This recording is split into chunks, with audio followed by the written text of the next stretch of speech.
Carly Agro joining me on the desk now, and that means it's time for our first look at sports. Carly, we talked about a little bit off the top. Pretty rough game with the Bandits last night, and in an unfamiliar position for them, being down a couple games. Exactly, that's right. And you know, this is a team that's looking for the three-peat this year, and unfortunately, injuries are now a real issue for the squad. Well, last night at the Civic Center, the Lloydminster Junior B Bandits were looking to hand the Cold Lake Ice their first loss in their best-of-7 championship series, down 2-0. The Bandits were hoping playing in their own barn would be the change that they needed. We'll start here in the second. Now it's nothing. Now the Ice get a hold of it. Bandits' Michael McKay tries to block the initial shot here. He gets a stick on it, but the Ice make the second effort count. And just like that, the visiting team takes the lead. 1-0. Still in second now, Bandits looking to even things out. Cameron Stark feeds Nathan Newman. Newman winds up from inside the circle. Dustin Hyde makes the save. And it's followed up by some frustration on both sides. The Bandits will eventually crack the goose egg here. Ian McAllister handles it from center ice, and wait for it. Boom! Backhand to Cameron Stark, very Sedin brother-ish, even at ones. We will stay in the second frame for a moment. The Bandits are a man down here. Ian McAllister in the box for hooking. 15 seconds into the power play.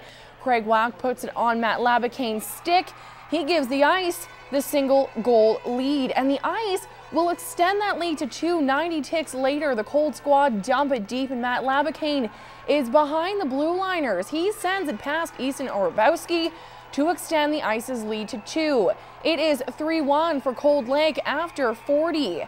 The Bandits are forced to start the third man up. Not a bad situation all, but they're down 4-1. McAllister carries it down the wing. He centers it for Kennedy Baum, who cuts the Ice's lead to 2.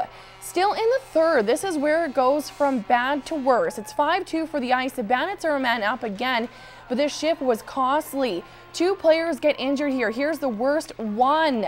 Jordan Wozniak takes the knee-to-knee contact, and then things get really rough. Dallas Ansel was the one who made the contact. This fight is a gooder. Cue the trainer. She's on the ice, and the fight music is a-going. The gloves drop, the buckets are off. It took both officials to break this one up.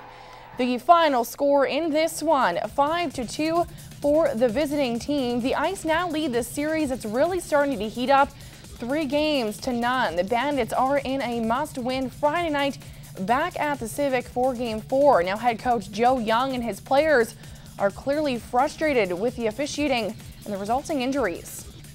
We came here prepared to play tonight, and then you want to be that much of a force in a hockey game? Good. Way to go, hero. That's the way I look at it. We came out to play. We showed that in the first 5-10 minutes. We hit posts. We had traffic in front. Then we got a guy over here who wants to decide the outcome of the game. Well, good job, bud. You did a good job tonight. Yeah, it was a very physical game, and wasn't too happy with the Gervais call. I thought he just was finishing his check and didn't hear the whistle, but wasn't happy about the hit on Wozniak. But I mean, I'm proud of Baker for stepping up, and that's good to see from those guys that they're stepping up and sticking up for our teammates. So we're definitely going to need more of that going forward. Yeah, it's definitely important to stay out of those scrums in front of their net and stay out of that dirty stuff after the whistle. It just seems to cost us every game. We go over it every time in the dressing room. Maybe some guys will figure it out for Game 4.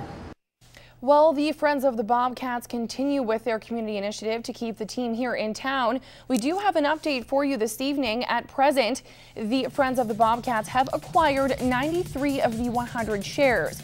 Now, as for the season seats, the latest number that I can provide everyone with is 455. But the big news today is that the Friends of the Bobcats are asking for monies to be received by tomorrow, which is Friday, at 12 o'clock noon. That's why they're hoping to have everything in order for Monday's deadline of the 21st. So if you are still interested in season seats or perhaps a community ownership share, to please get your money in by Friday at 12 noon. That is your first look at local sports.